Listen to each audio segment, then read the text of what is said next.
Halo, Assalamualaikum warahmatullahi wabarakatuh. Selamat datang di pelatihan Desain Infografis bagi pemula. Perkenalkan, saya Aulia Arifiani. Di sini saya akan sharing sedikit mengenai infografis melalui pendekatan desain. Infografis atau informasi grafis merupakan informasi atau data yang diinterpretasikan secara visual. Infografis merupakan penyederhanaan informasi dengan cara yang menarik secara visual untuk menginformasikan kepada halayak dalam jumlah besar. Ini adalah cara yang bagus untuk mengubah topik yang rumit atau membingungkan menjadi pengalaman yang mudah dicerna dan secara estetika yang menyenangkan bagi audiens. Ini bisa menjadi alat untuk pemasaran yang sangat efektif, mempromosikan pengalaman, mendidik, dan meningkatkan kesadaran akan topik apapun yang dapat dipikirkan. Kenapa sih kita menggunakan infografis? Pertama, penggunaan informasi yang telah divisualisasikan meningkat. Antara tahun 1985 hingga 1994, informasi didapatkan melalui surat kabar hingga 142%. Dan sejak 1990, informasi kita dapatkan melalui literatur atau buku-buku dan segala macamnya hingga mencapai 400%. Dan sejak 2007 lalu hingga saat ini kita bisa mengakses informasi melalui internet hingga 9.900%. Yang kedua, terhubung secara visual. 70% reseptor sensorik ada di mata. Setelah itu visual scan dalam waktu kurang dari 1/10 detik, dan hampir 50% otak terlibat proses visual. Jadi, saat kita melihat sesuatu, itu akan ditangkap oleh mata kita, dan secara visual itu akan di-scan dalam waktu kurang dari 1/10 detik. Setelah itu akan dialirkan ke otak. Hanya membutuhkan 150 milisecond untuk memproses simbol, dan kurang lebih 100 milisecond untuk mengartikannya.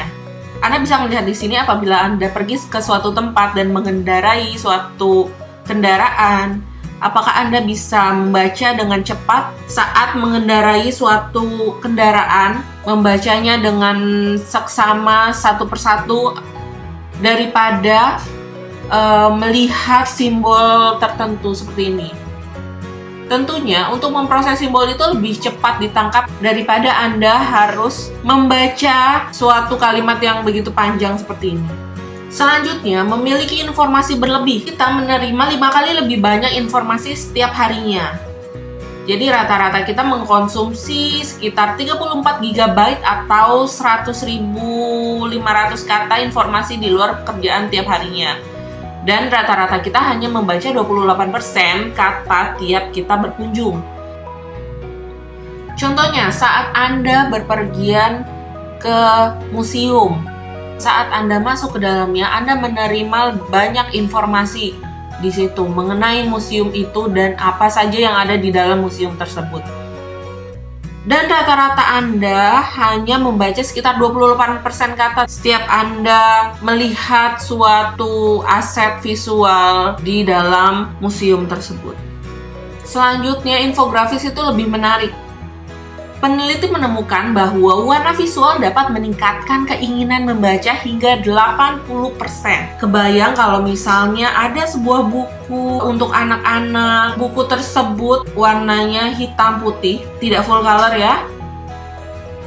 Apakah anak-anak akan tertarik untuk membacanya? Tentu tidak. Jadi kalau misalnya warna visualnya itu sangat menarik, dia full color, jadi itu adalah salah satu yang dapat meningkatkan keinginan membaca. Dan ini telah dibuktikan oleh peneliti hingga 80%. Infografis juga lebih mudah diakses. Jadi ada sebuah studi tentang tingkat pemahaman seseorang dalam mengartikan label dari obat-obatan. 70% tingkat pemahaman untuk label dengan teks saja.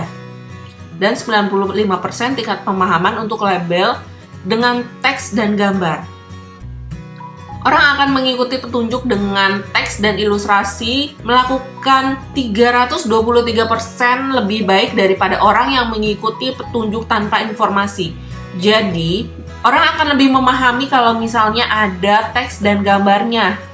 Apabila hanya teks saja, orang belum tentu bisa paham. Jadi sebisa mungkin nanti saat pembuatan infografis, selain teks, disertakan pula gambar atau ilustrasi yang mendukung, atau mungkin icon atau simbol yang mendukung dari teks tersebut hingga orang lebih paham apa yang Anda maksudkan daripada hanya teks saja. Lebih mudah diingat.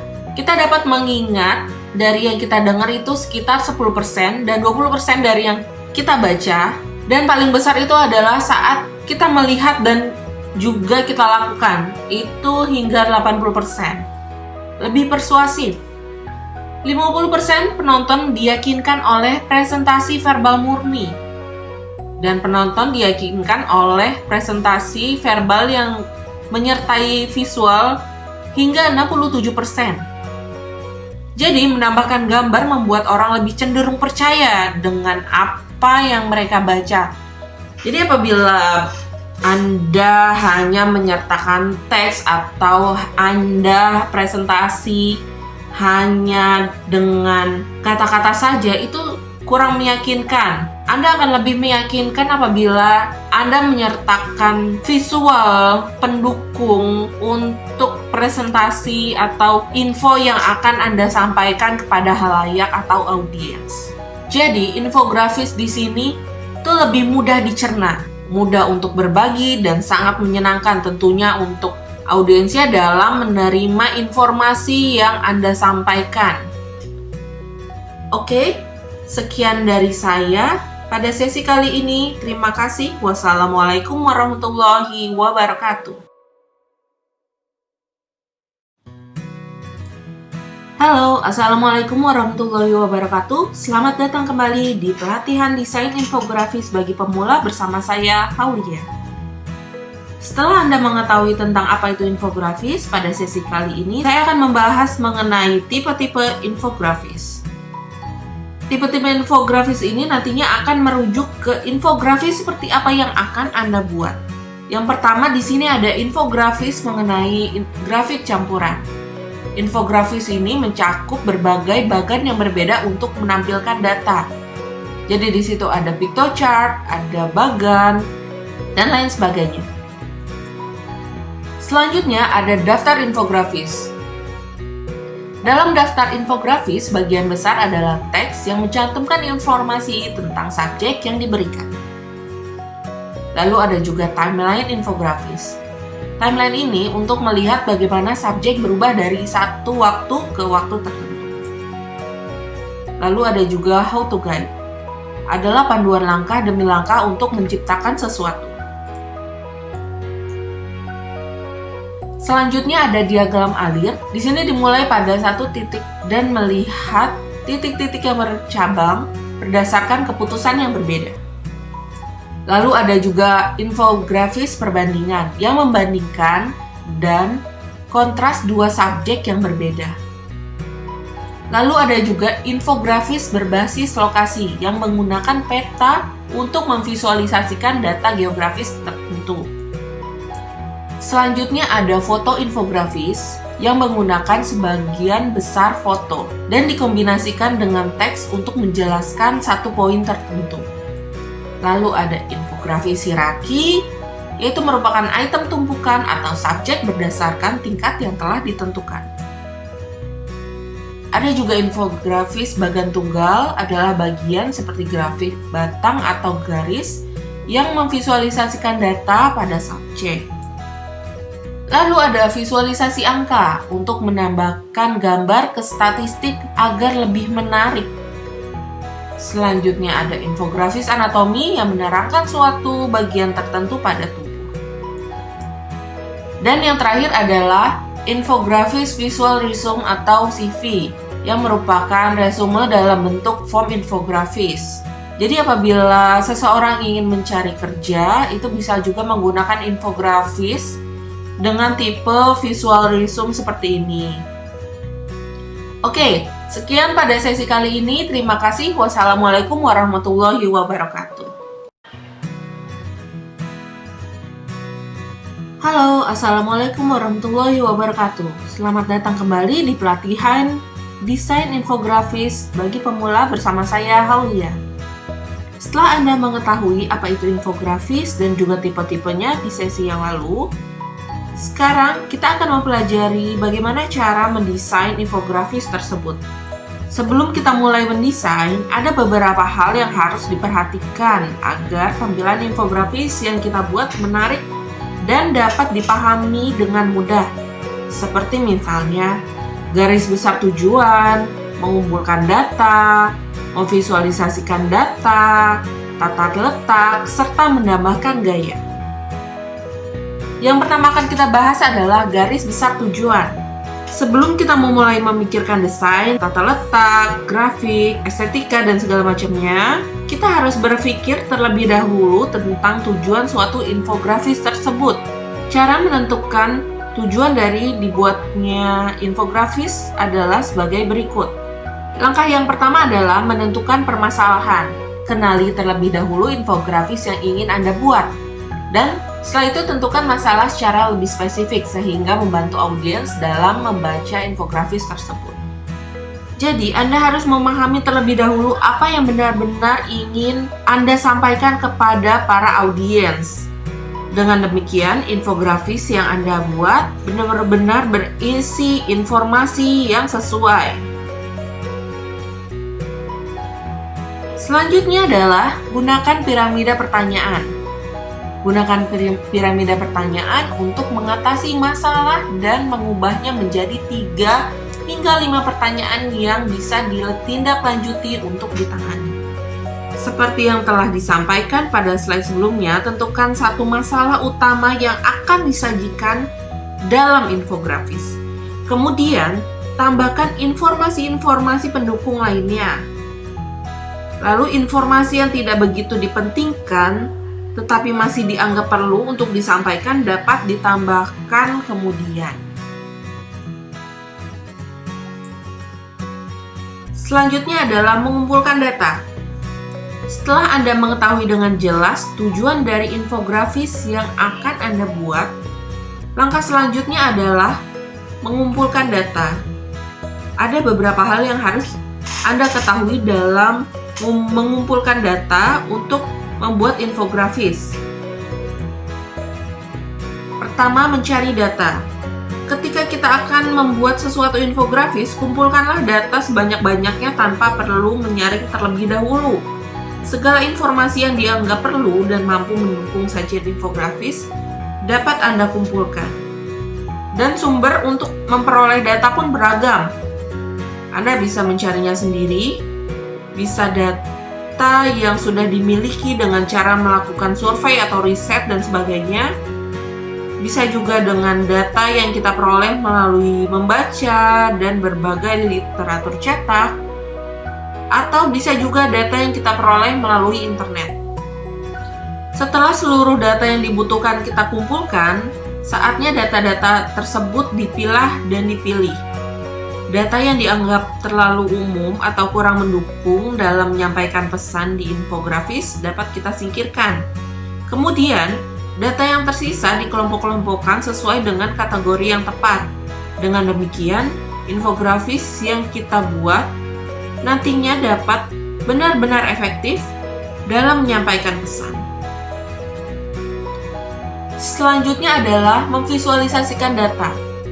Setelah data yang dibutuhkan terkumpul, saatnya data-data tersebut divisualisasikan.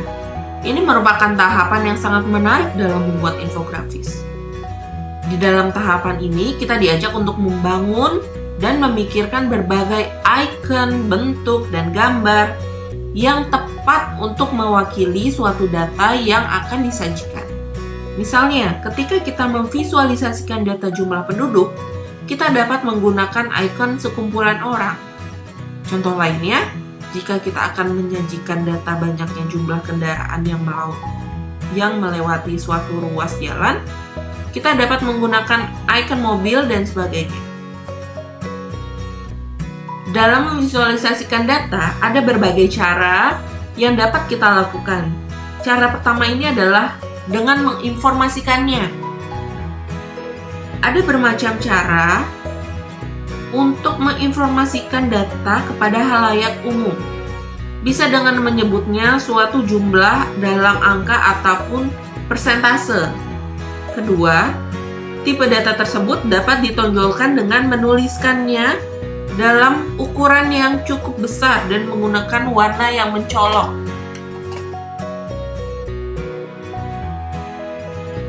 Selain itu, kita bisa menambahkan icon-icon tertentu yang cocok untuk mewakili data yang ingin disampaikan. Cara kedua untuk memvisualisasikan data adalah dengan cara membandingkan antara data yang satu dengan data yang lain. Cara membandingkan data dapat dilakukan dengan menyajikan dalam diagram atau grafik. Ada macam-macam diagram yang dapat digunakan seperti pie chart, diagram batang, diagram garis, dan juga pictochart, yaitu diagram yang berupa icon atau gambar tertentu. Selanjutnya, selain dengan menggunakan perbandingan, suatu data dapat juga divisualisasikan dengan cara menyorot perubahan atau perkembangan suatu dari masa ke masa. Untuk menunjukkan suatu bentuk perubahan nilai-nilai, data dapat ditampilkan dalam suatu grafik. Jika data yang akan disajikan berupa suatu jadwal, data tersebut dapat disajikan dalam suatu garis waktu atau timeline. Dengan demikian, orang lain yang melihat infografis yang Anda buat dapat menangkap dengan jelas perubahan akan suatu hal dari waktu ke waktu.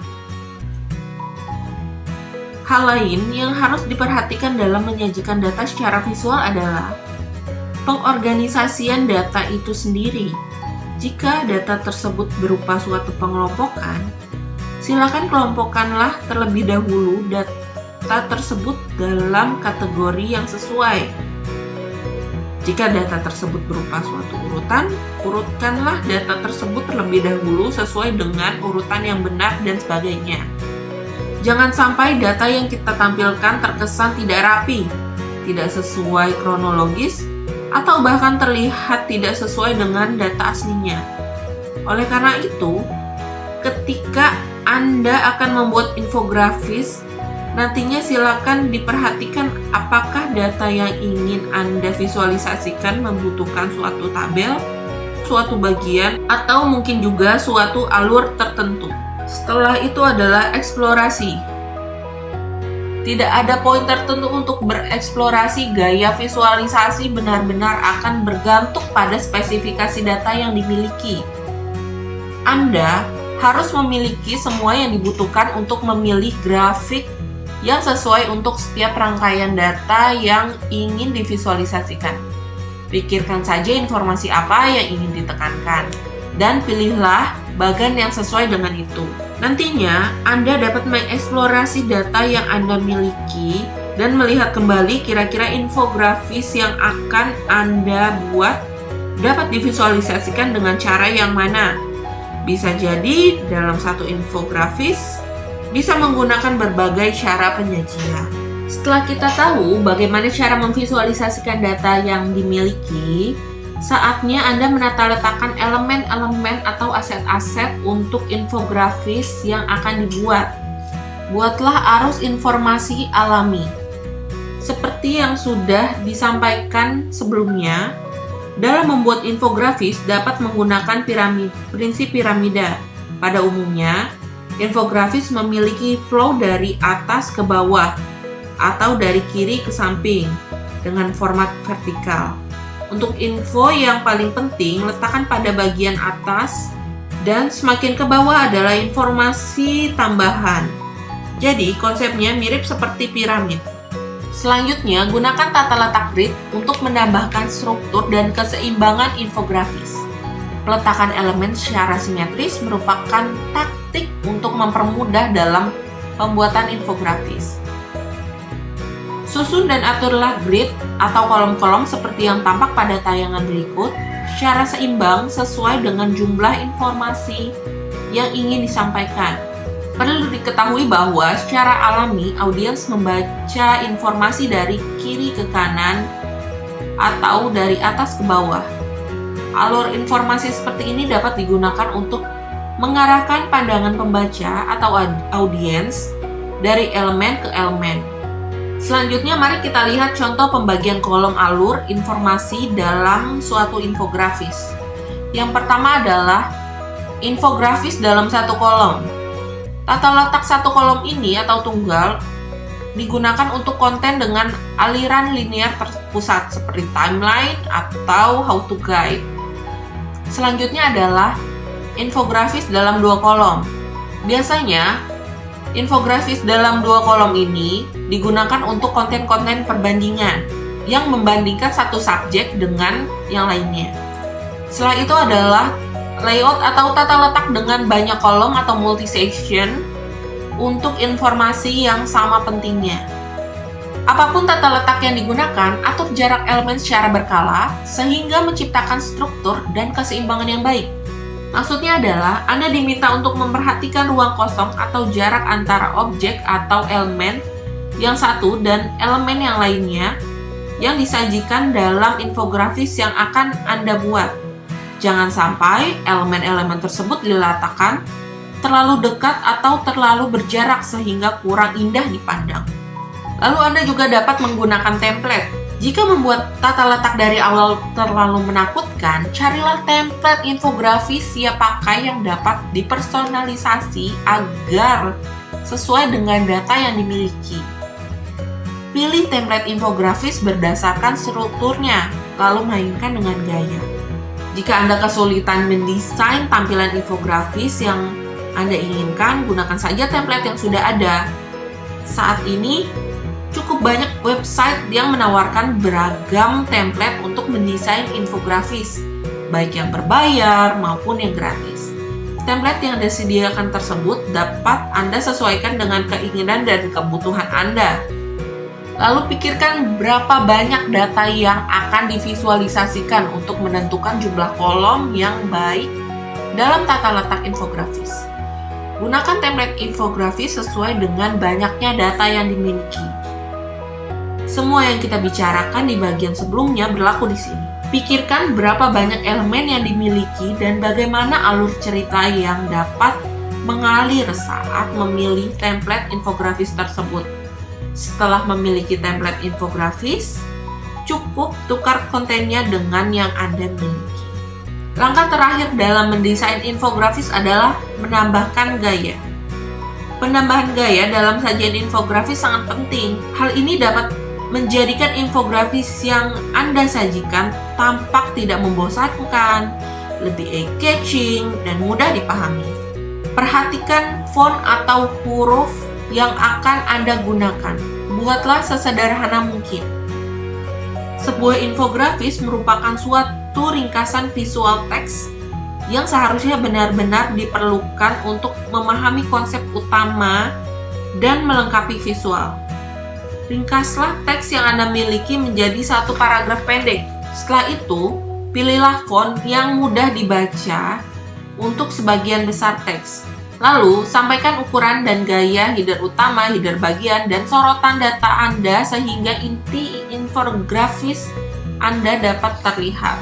Di sini Anda bisa melihat perbedaan antara bagian header utama, header bagian, dan sorotannya. Dari infografis ini, Anda dapat membandingkan font yang seperti apa dan bagaimana yang baik yang menjadi sorotan bagi audiens. Selanjutnya, gunakan pengulangan, konsistensi, dan keselarasan dalam infografis. Tambahkan beberapa elemen grafis untuk memberi komposisi yang seirama dan visual yang menarik. Dalam menggunakan elemen grafis, pastikan bahwa elemen-elemen tersebut selaras atau satu nada. Selanjutnya, cara mudah untuk membuat komposisi yang menarik adalah mengulangi bentuk dasar guna memperkuat informasi yang diberikan. Infografis ini mengandung elemen grafis segi 4 yang digunakan secara berulang untuk menonjolkan informasi yang ingin disampaikan. Atau Anda juga bisa menggunakan bentuk dasar untuk menekankan header dan daftar elemen. Begitu juga dengan contoh infografis ini ya.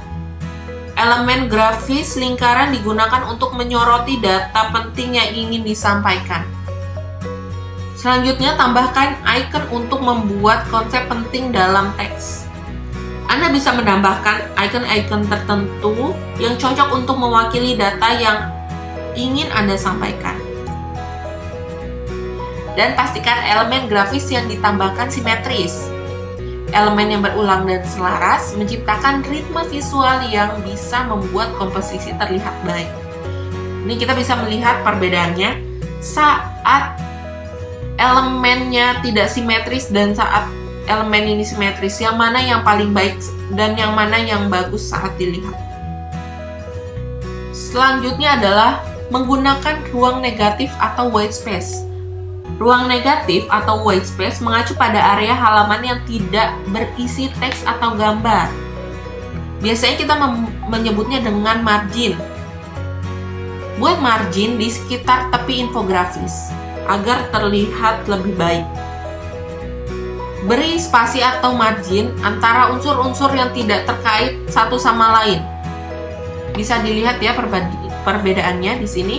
Apabila Anda tidak memberikan spasi atau margin dalam unsur-unsur yang tidak terkait, ini bisa jadi audiens akan salah membaca dalam infografis yang ingin Anda sampaikan.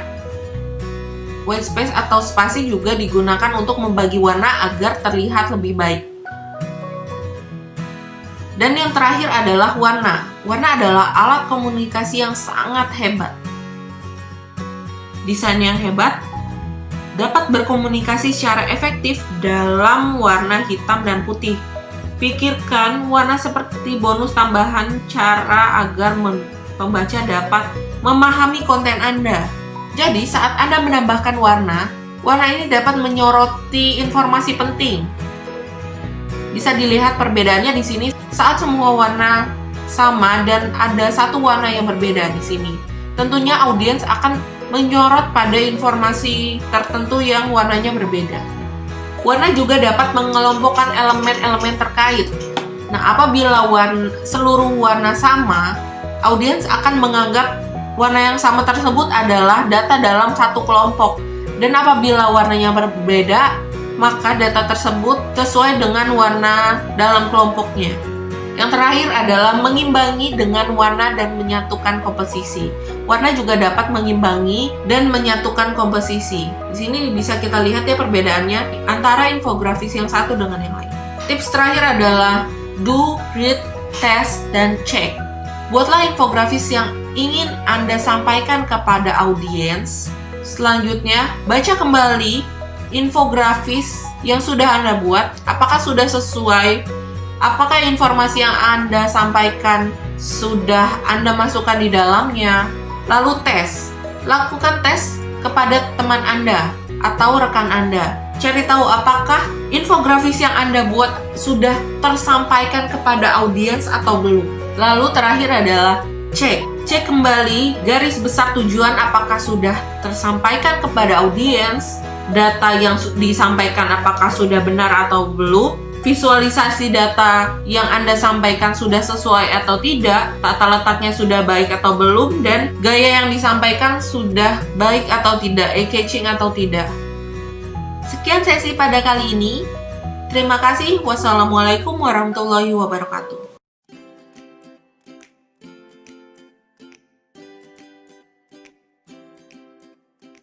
Halo, bertemu lagi dengan saya Amiruddin Ramadhani. Pada video kali ini kita akan membahas pembuatan akun pada Canva. Langkah yang pertama adalah ketikkan pada browser canva.com.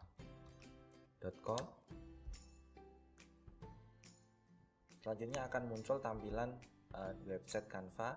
Setelah itu kita melakukan pendaftaran dengan memilih personal. Selanjutnya di sini ada 3 macam pilihan: login menggunakan atau mendaftar menggunakan Facebook, dengan akun Google, dan menggunakan email. Kita langsung pilih menggunakan yang akun email.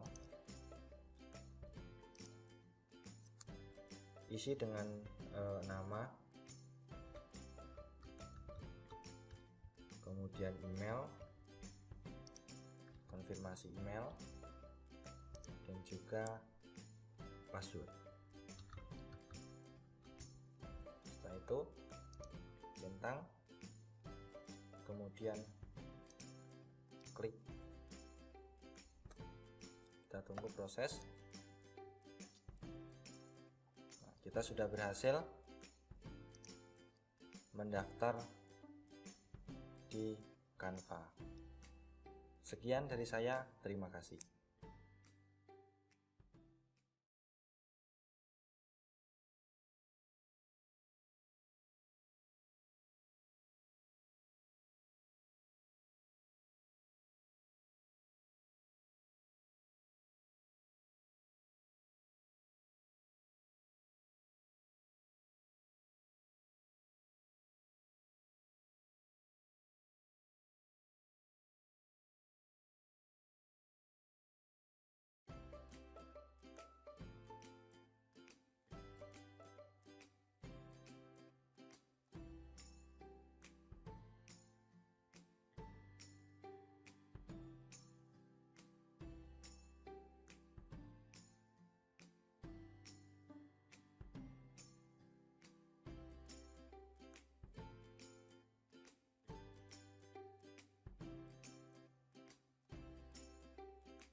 Halo, bertemu lagi dengan saya Amiruddin. Pada video kali ini saya akan membahas tools yang ada di Canva. Nah, di video sebelumnya kita sudah berhasil membuat sebuah akun. Setelah berhasil, nanti akan diarahkan ke tampilan Canva. Nah, setelah muncul tampilan seperti ini, kita langsung cari template, yaitu infografik. Nah, seperti ini. Nah, infografik dengan ukuran 800 kali 2000 pixel. Nah, sebenarnya di sini ada banyak sekali template yang bisa kita gunakan. Ada sertifikat, ada book cover, ada desktop wallpaper. Dan semua template ini sudah sesuai dengan ukuran. Contoh cover ini 14 kali 10 pixel, 1410 pixel kali 2250 pixel. Kemudian untuk desktop wallpaper ini 1920 pixel kali 1080 pixel. Kemudian ada juga CD cover, foto, kemudian menu, logo, dan brosur. Nah, kita akan memilih infografik. Kita klik desain. Nah, nanti akan muncul tampilan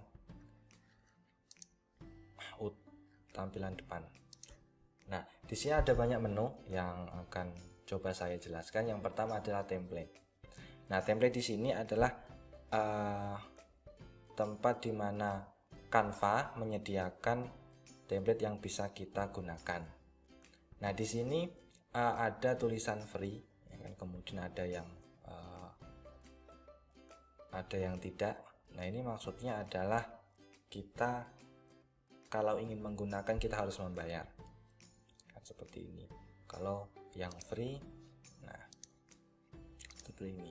Kemudian di sini nanti kita bisa edit.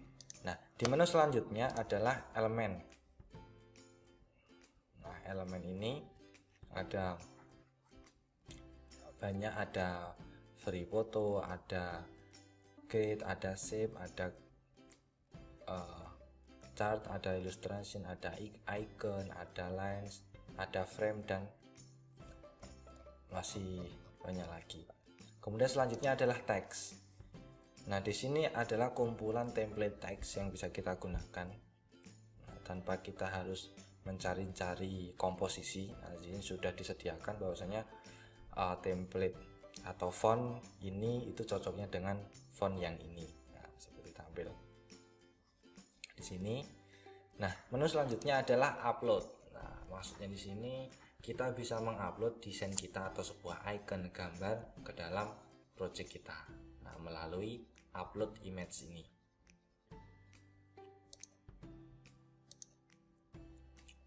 Nah, setelah itu di menu sebelah kanan di sini. Nah, di sini ada banyak sekali menu.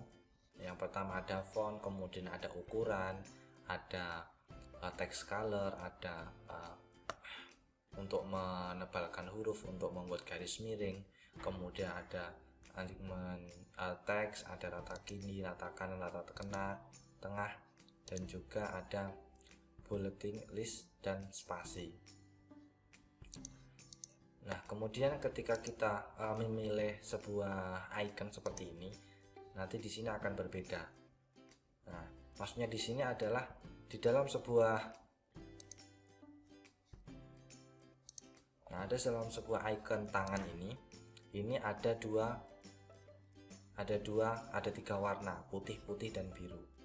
Nah, untuk menggantinya di sini kita pilih merah, kemudian kita ganti ini, kemudian kita ganti. Nah, di sini berarti yang icon ini untuk garis, kemudian ini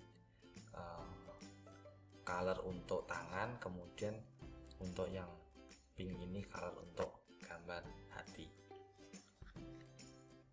Nah, kemudian di sini ada transparan, ini untuk mengatur transparansi sebuah objek.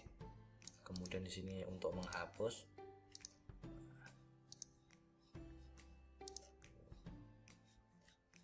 Seperti itu penjelasan dari saya.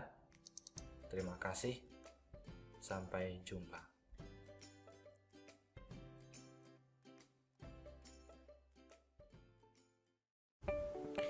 Halo, selamat datang kembali di kelas Desain Infografis bagi pemula. Di sesi ini kita akan belajar cara membuat dan mengatur teks di kanvas. Untuk mulai menuliskan sesuatu di area kerja, silakan klik menu teks. Selanjutnya akan muncul berbagai macam tipe teks seperti ini.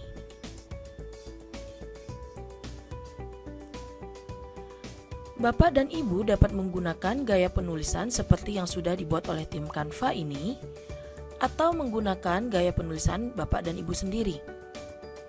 Jika ingin mencoba menuliskan sesuatu menggunakan gaya penulisan yang sudah ada di Canva, Bapak dan Ibu dapat memilih tulisan-tulisan berikut.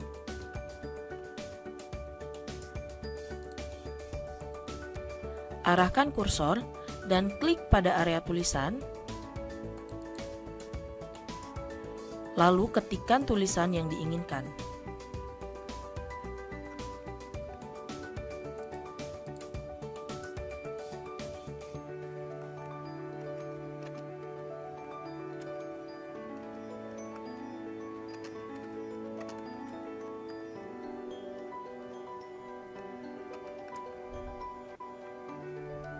Atur ukuran font atau huruf sesuai kehendak.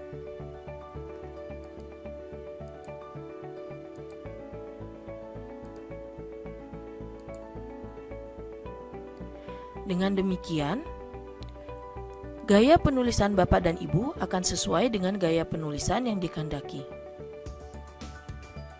Jika Bapak dan Ibu ingin mencoba menuliskan sesuatu dengan gaya penulisan Bapak dan Ibu sendiri, silakan pilih penulisan berikut.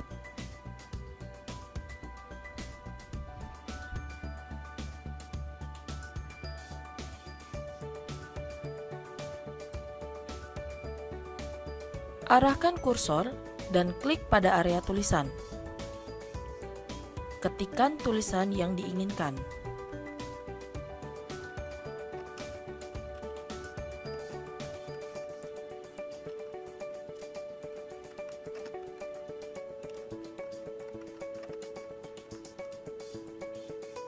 Pilih jenis font atau huruf yang diinginkan.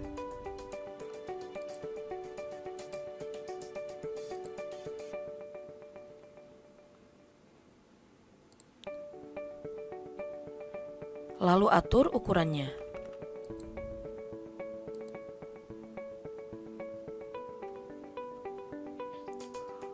Huruf-huruf ini juga dapat diatur pewarnaannya pada palet warna.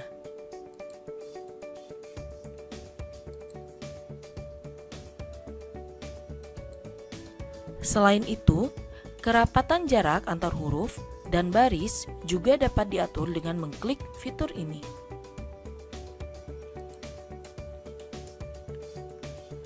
Atur kerapatan jarak huruf pada menu jarak huruf atau letter spacing.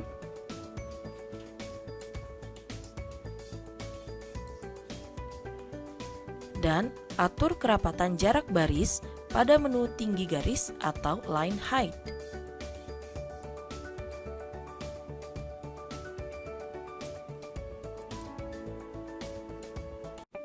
Halo, selamat datang kembali di kelas pelatihan infografis bagi pemula. Di sesi ini, Bapak dan Ibu akan belajar cara mengatur tampilan background. Berikut cara selengkapnya. Bukalah area kerja atau kanvas. Pilih menu background untuk mulai memberi corak ataupun warna pada bagian latar belakang desain infografis yang Bapak Ibu buat. Jika Bapak dan Ibu sudah memilih salah satu corak background, tetapi ingin mengganti warnanya, silakan klik di area kanvas hingga fitur palet warna muncul di bagian atas layar komputer Bapak dan Ibu.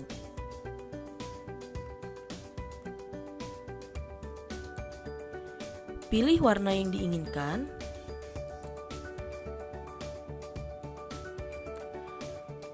lalu atur transparansinya.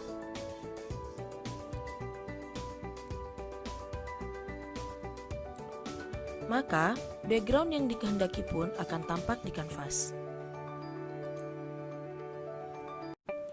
Halo, selamat datang kembali di kelas Desain Infografis bagi pemula. Tidak terasa kita sudah sampai pada materi terakhir terkait tutorial penggunaan Canva sebagai aplikasi desain infografis di pelatihan ini. Di sesi terakhir ini, kita akan melihat bagaimana cara mengunduh proyek atau karya infografis yang sudah kita buat. Yuk, simak informasi selengkapnya. Jika Bapak dan Ibu sudah benar-benar selesai mengerjakan proyek atau karyanya, tentunya karya tersebut juga sudah siap diunduh, bukan? Agar karya Bapak dan Ibu dapat diunduh, terlebih dahulu buka karya yang sudah Bapak Ibu kerjakan. Kemudian, jangan lupa untuk memberi nama pada file karya tersebut.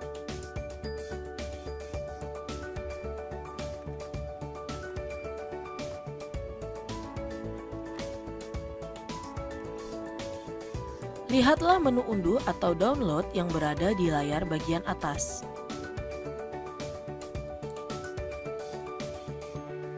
Pilihlah jenis atau format file yang diinginkan.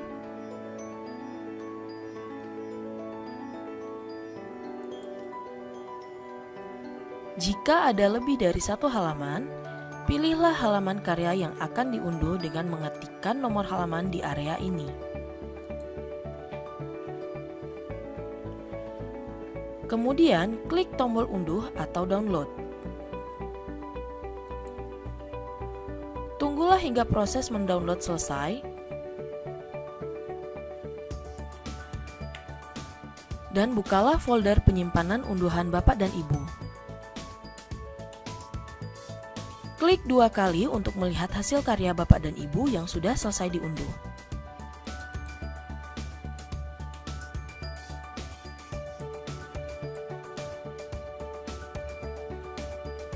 Demikianlah sekilas tutorial penggunaan aplikasi Canva untuk mendesain infografis secara sederhana. Agar Bapak dan Ibu dapat membuat sebuah infografis yang menarik dan nyaman dibaca, teruslah berlatih memadu padankan huruf, warna, dan juga berbagai elemen lainnya. Jika ada pertanyaan, jangan ragu untuk menanyakan di sesi video conference atau di grup WhatsApp yang sudah disediakan. Kami tunggu karya akhir Bapak dan Ibu di akhir pelatihan ini. Sampai jumpa!